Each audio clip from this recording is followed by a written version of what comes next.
warahmatullahi wabarakatuh. Perkenalkan nama saya Arifani dengan NIM 2101072050 berasal dari kelas 2A D3 Akuntansi. Nah, baiklah, pada kali ini saya akan membahas materi tentang penghimpunan dan penyaluran dana perbankan syariah. Video kali ini merupakan video lanjutan dari video sebelumnya yaitu tentang perbankan syariah. Baiklah, masuk kepada topik pembahasan yang pertama, yaitu mengenai penghimpunan dana. Penghimpunan dana di bank syariah dapat berbentuk giro, tabungan, dan deposito. Prinsip operasional sistem syariah yang diterapkan dalam penghimpunan dana masyarakat terbagi dengan dua prinsip. Yang pertama, prinsip wadiah. Prinsip wadiah yang diterapkan adalah wadiah yadamana yang diterapkan pada produk rekening giro. Pada prinsipnya, eh, wadiah yadamana pihak yang dititipi atau bank bertanggung jawab atas keutuhan harta titipan sehingga ia boleh memanfaatkan harta titipan tersebut. Adapun ketentuan umum dari prinsip ini yang pertama, keuntungan atau kerugian dari penyaluran dana menjadi hak milik atau ditanggung bank, sedangkan pemilik dana tidak menanggung kerugiannya. Yang kedua yaitu bank harus membuat akad pembukaan rekening yang isinya mencakup izin penyaluran dana yang disimpan dan persyaratan lain disepakati selama tidak bertentangan dengan prinsip syariah. Yang ketiga, terhadap pembukaan rekening ini, bank dapat menggunakan pengganti biaya administrasi untuk sekedar menutupi biaya yang benar-benar terjadi.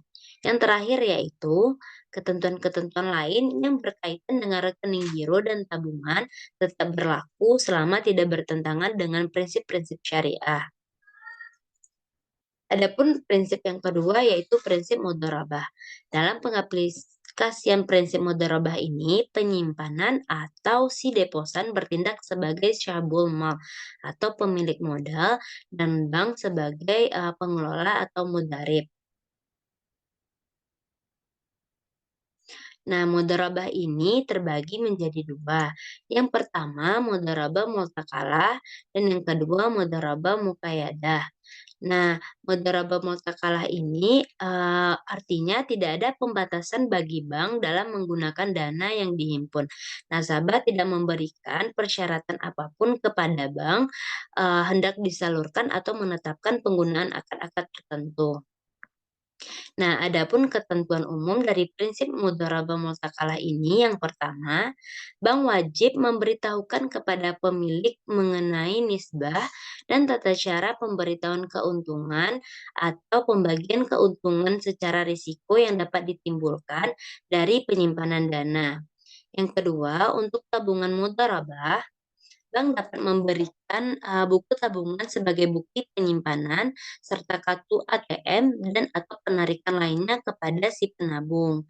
Yang selanjutnya, tabungan mudharabah dapat diambil setiap saat oleh penabung sesuai dengan perjanjian yang telah disepakati. Selanjutnya, deposito mudharabah hanya dapat dicairkan sesuai dengan jangka waktu yang telah disepakati. Deposito yang diperpanjang setelah jatuh tempo akan diperlakukan sama seperti deposito baru. Tetapi bila ada akad sudah dicantumkan perpanjangan otomatis, maka tidak perlu dibuat akad baru.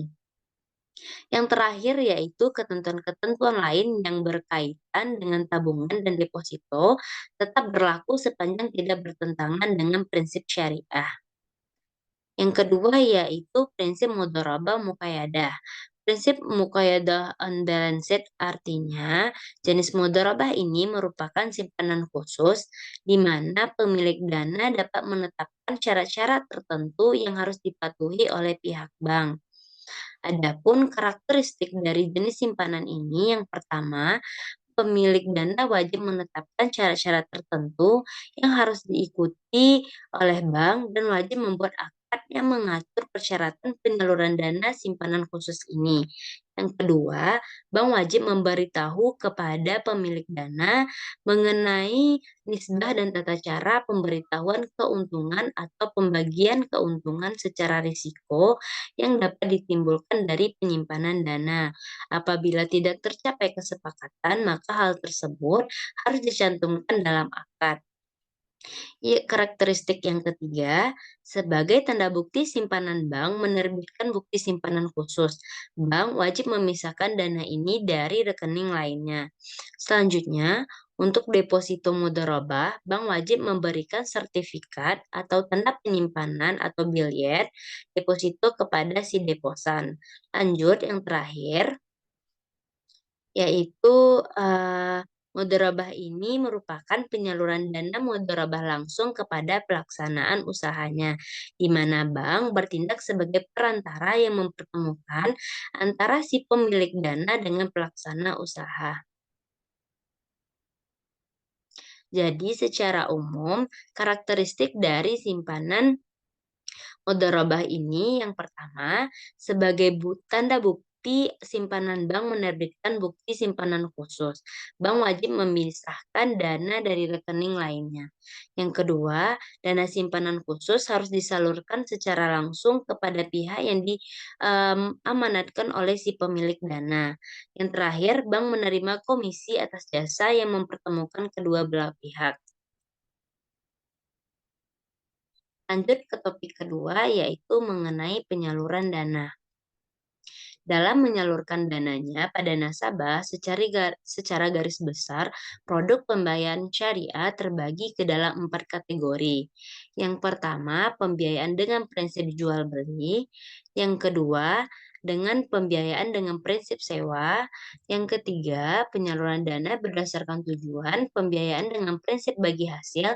Dan yang terakhir, pembiayaan dengan akad lengkap.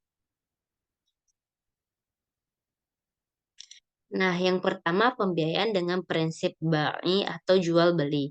Prinsip jual beli dilaksanakan sehubungan dengan adanya perpindahan kepemilikan barang atau benda atau transfer of property.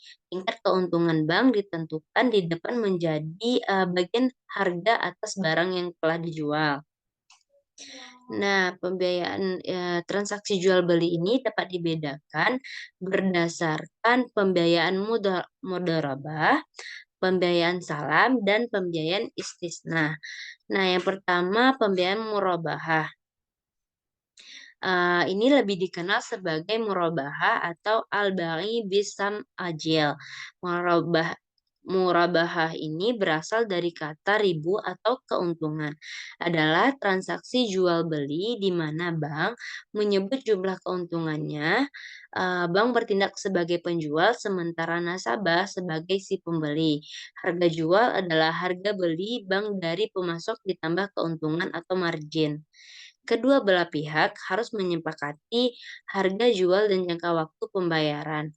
Harga jual dicantumkan dalam akad jual beli dan jika telah disepakati tidak dapat berubah selama berlakunya akad. Nah, yang kedua adanya pembiayaan salam. Salam adalah transaksi jual beli di mana barang yang diperjualbelikan belum ada. Oleh karena itu, barang diserahkan secara tangguh sementara pembayarannya dilakukan secara tunai. Bank bertindak sebagai pembeli, sementara nasabah sebagai penjual. Sekilas transaksi ini mirip jual beli ejon, namun dalam transaksi ini kuantitas, kualitas, harga, dan waktu penyerahan barang harus ditentukan secara pasti. Adapun ketentuan dari pembiayaan salam ini, yang pertama, pembelian hasil produksi harus diketahui spesifikasinya secara jelas seperti jenis, macam, ukuran, mutu, dan jumlahnya.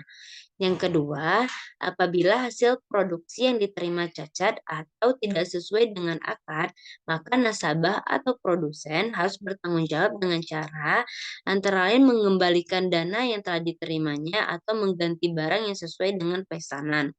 Dan yang ketiga yaitu mengingatkan bank tidak menjadikan barang yang dibeli atau dipesannya sebagai persediaan atau inventory, maka dimungkinkan bagi bank untuk melakukan akad salam kepada pihak ketiga atau pembeli kedua. Nah, lanjut yaitu pembiayaan istisna. Ini menyerupai produk salam, tapi dalam istisna pembayarannya dapat dilakukan oleh bank dalam beberapa kali atau termin pembayaran. Skim istisna ini dalam bank syariah umumnya diaplikasikan pada pembiayaan manufaktur dan konstruksi. Nah, yang kedua ada prinsip sewa atau jarah. Transaksi ini dilandasi dengan adanya perpindahan manfaat. Pada dasarnya, prinsip ijarah sama dengan prinsip jual beli, tapi terletak pada objek transaksinya. Dan objek transaksi dari ijarah ini adalah jasa.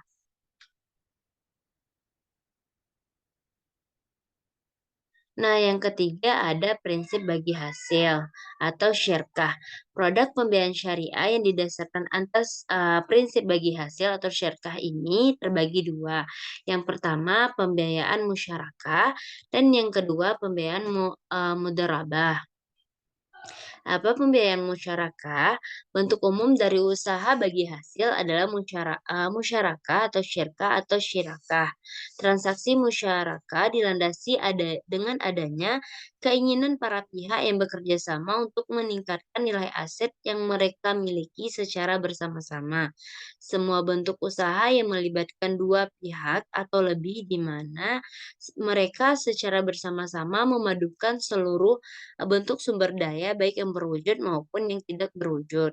Secara spesifik, bentuk kontribusi dari pihak yang bekerja sama dapat berupa dana, barang perdagangan, kewirausahaan, kepandaian atau skill, kepemilikan, peralatan, dan intangibilitas aset seperti hak paten atau goodwill. Nah, adapun ketentuan umum dari pembiayaan musyarakah ini, yang pertama semua modal disatukan untuk dijadikan modal proyek musyawarah dan dikelola secara bersama-sama. Setiap pemilik modal berhak turut serta dalam menentukan kebijakan usaha yang dijalankan oleh pelaksanaan proyek. Pemilik modal dipercaya untuk menjalankan proyek musyawarah dan tidak boleh melakukan tindakan seperti menggabungkan dana proyek dengan harta pribadi, menjalankan proyek masyarakat dengan pihak lain tanpa izin si pemilik modal, memberi pinjaman kepada pihak lain. Setiap pemilik modal dianggap mengakhiri kerjasama apabila menarik diri dari perserikatan, meninggal dunia, dan tidak menjadi cakap hukum. Nah, yang kedua yaitu biaya yang timbul dalam pelaksanaan proyek dan jangka waktu proyek harus diketahui bersama. Keuntungan dibagi sesuai porsi kesepakatan, sedangkan kerugian dibagi sesuai dengan porsi kontribusi modal. Yang ketiga, proyek yang akan dijalankan harus disebutkan dalam akad. Setelah proyek selesai, nasabah mengembalikan dana tersebut bersama bagi hasil yang telah disepakati oleh bank. Yang ketiga yaitu, proyek yang harus dijalankan harus disebutkan dalam akad. Nah, lanjut pembiayaan mudharabah. Pembiayaan mudharabah ini, secara spesifik dapat bentuk, musyarakah, tapi dalam populernya perbankan syariah yaitu mudharabah. Mudharabah bentuk kerjasama antara dua atau lebih pihak di mana pemilik modal kepada pengelola atau mudharib dengan suatu perjanjian pembagi keuntungan. Bentuk ini menegaskan kerjasama dalam paduan kontribusi 100% modal kas dari Sabib Al-Mal dan keahlian dari mudharib. Adapun, pembiayaan ini yang pertama, jumlah modal yang diserahkan selaku pengelola modal harus diserahkan secara tunai. Yang kedua, hasil dari pengelola modal pembiayaan mudharabah dapat diperhitungkan. Yang ketiga, hasil usaha dibagi sesuai dengan persetujuan dalam akad. Dan yang terakhir, bank berhak melakukan pengawasan terhadap pekerja atau usaha nasabah. Baiklah, mungkin sekian dari saya. Mohon maaf atas segala kekurangannya. Assalamualaikum warahmatullahi wabarakatuh.